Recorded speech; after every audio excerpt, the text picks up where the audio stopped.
延续上集的行程，我们离开了台场，准备搭JR线前往下一个行程横滨。其实严格来讲，我们这次日本行主要都是沿JR线的路线来规划。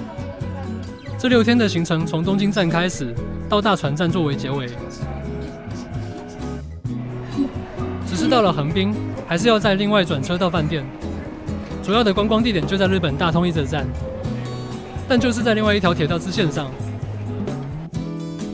这条支线有分站暂停跟部分暂停。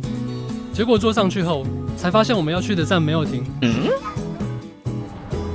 幸好有及时发现，所以就提早下车，等下一班有到日本大通一的车。其实站与站之间的距离也不会很远，散步是也能到，但拖大包小包的行李就算了。那我们住的饭店就在地铁站出口就到了，非常的方便。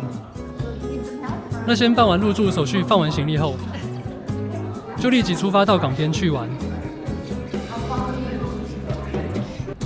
饭店到红砖仓库的步行时间约7分钟而已，也真的万幸，这天的天气非常完美。我们住的饭店刚好在整个观光景点的中心点，所以去哪边都方便。但没特别绕进去象之鼻公园逛逛，所以有兴趣的观众也可以在象之鼻公园稍作停留。那来到了横滨的第一站，我们首先前往了红砖仓库。其实来到了这里，每个景点距离都很近，每个景点与景点的步行时间也有5分钟而已。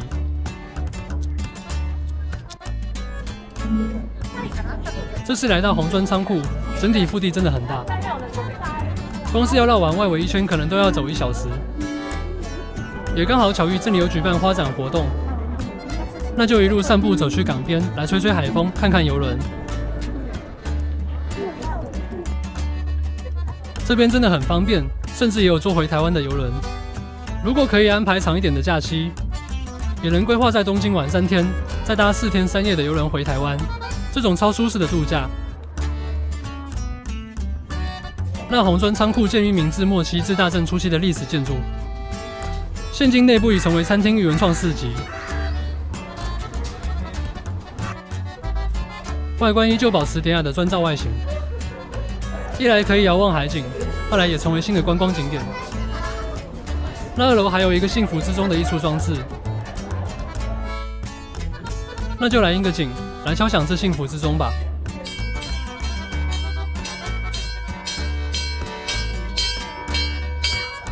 我怎么感觉像是来救火的？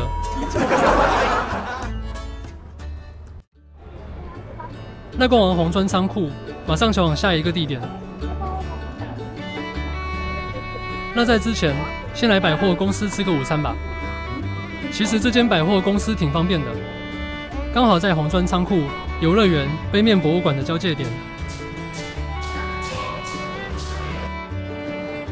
不管在哪个景点玩累了，或者需要吃点东西，走路过来都不用5分钟。那朋友也特地安排了这间吃到饱的美食餐厅。这间餐厅的特别之处就是炸物 DIY， 而且是要自己裹粉、自己炸的自助模式。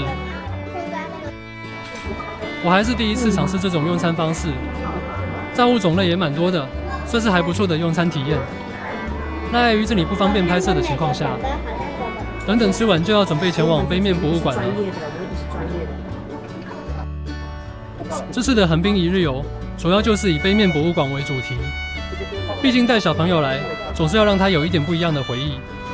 游乐园的设施对他来讲还是太刺激了。那如果是亲子同行的话，这里有室内游乐场跟杯面 DIY， 非常适合小朋友来玩。那这边非常建议，一定要早一点来拿 DIY 预约券，最好是一到这边就先过来买门票跟拿预约券。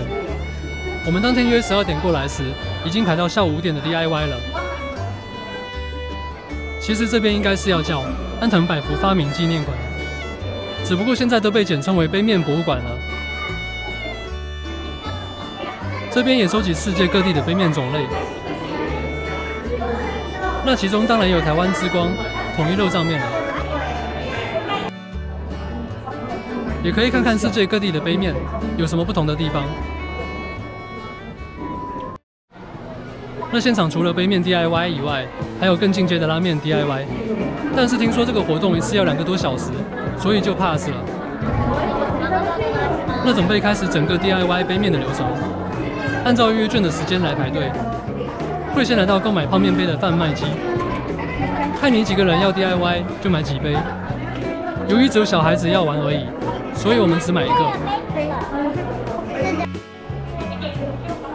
第2个步骤就是手部消毒，这边最好连没玩的人也消毒一下。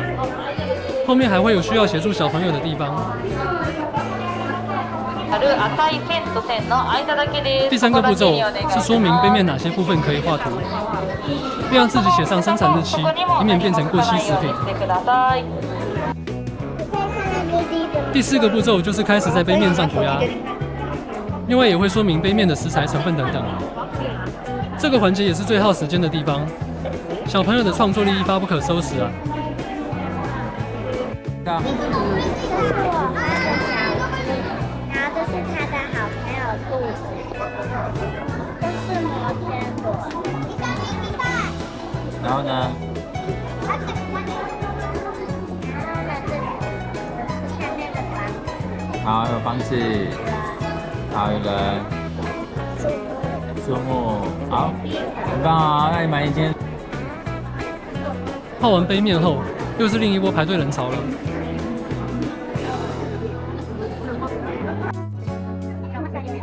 那这边就正式开始杯面的 DIY。首先，将画好的杯面拿给服务人员，然后会使用半自动装置将面装进杯面里，确保制作过程没有污染。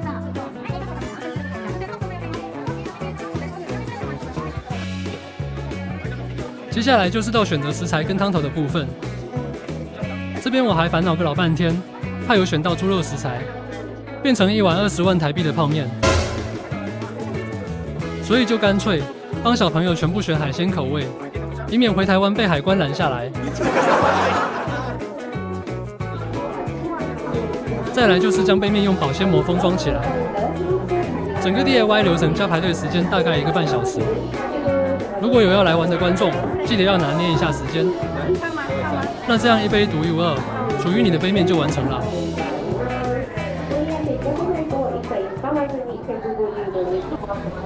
那官方也很贴心，用一个充气袋，让杯面在带回家的时候不会被挤压到。气筒这样打气，这样子拉。大家把你的包包过来吧。那杯面博物馆的行程就到此结束。整个活动完也已经是下午5、6点，那就准备来吃晚餐了。这次的餐厅离观光景点有一段距离，是一间非常有日式风格猪排饭的店家。由于这家比较冷门，菜单没有中文菜单，还是靠朋友翻译下，最后点了一份基本的猪排饭。那一样怕沟通不良的情况下，就不多做拍摄了。餐点的口味就不多做介绍了，算是很道地的猪排饭吧。你就吃，可以吃，你就吃。走了一天，终于回到饭店来稍作休息了。这间饭店几乎都是接待外国游客居多，入住的时候大厅全部都是欧美人士，所以感觉房型真的有比较大一点，没有那种寸土寸金的感觉。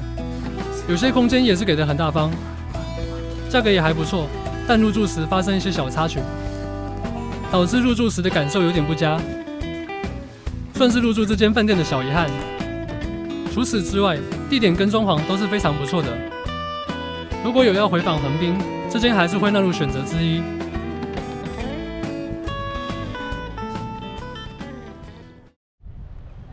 接下来就是继续前往下一个行程——横滨中华街。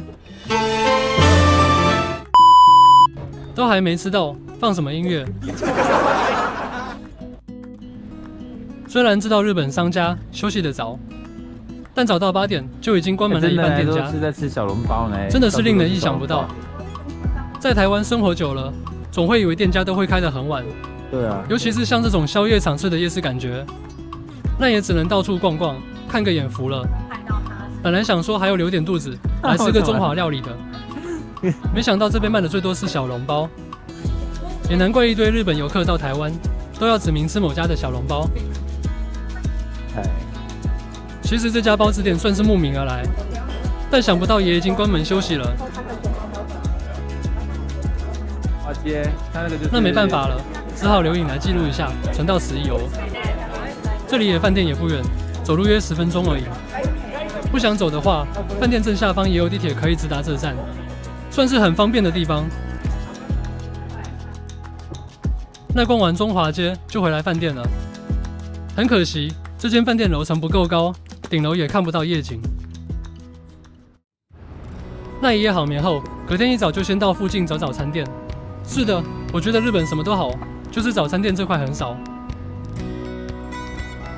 如果饭店没有供应早餐，有时候甚至是要前一天在超市买好面包当早餐。就算是这边的早餐，也是仪式感满满，不像台湾早餐可以1块蛋饼加大冰奶就解决了。那趁吃早餐时，来聊聊横滨这里。我是真的觉得很好玩，跟好逛，甚至可以把行程拉到2天1夜。光是一个杯面博物馆跟红砖仓库就可以玩1整天。如果再细玩游乐园跟缆车，还有中华街，真的是玩2天也不够。再加上可以排上渡轮的行程，让这里更多样化了。只是这边离机场已经有一段距离了，这已经开了。要算起其他地方的旅游行程才会顺一点。像是我们接下来要前往的镰仓跟江之岛的行程。那回饭店准备拉行李，前往 JR 线地铁站。本来是可以再搭地铁回去横滨坐 JR 线，但饭店走到 JR 关内站也才约1公里而已，所以就经由横滨棒球场的路线走过去。不得不说，日本公园都会种很多樱花来应景，就算是随处可见的公园，都能看到樱花盛开的美景。许多在地民众也会趁花开时来赏花。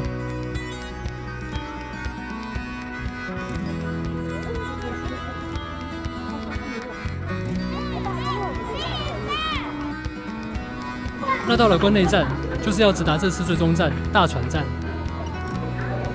然后最后2天的行程，分别就是镰仓跟江之岛。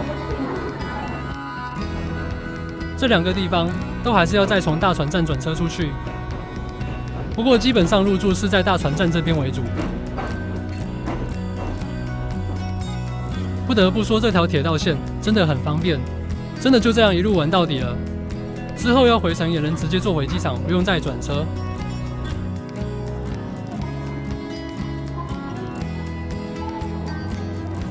那喜欢我的影片，请别忘了按赞、订阅跟分享。期待下个影片与您再相见。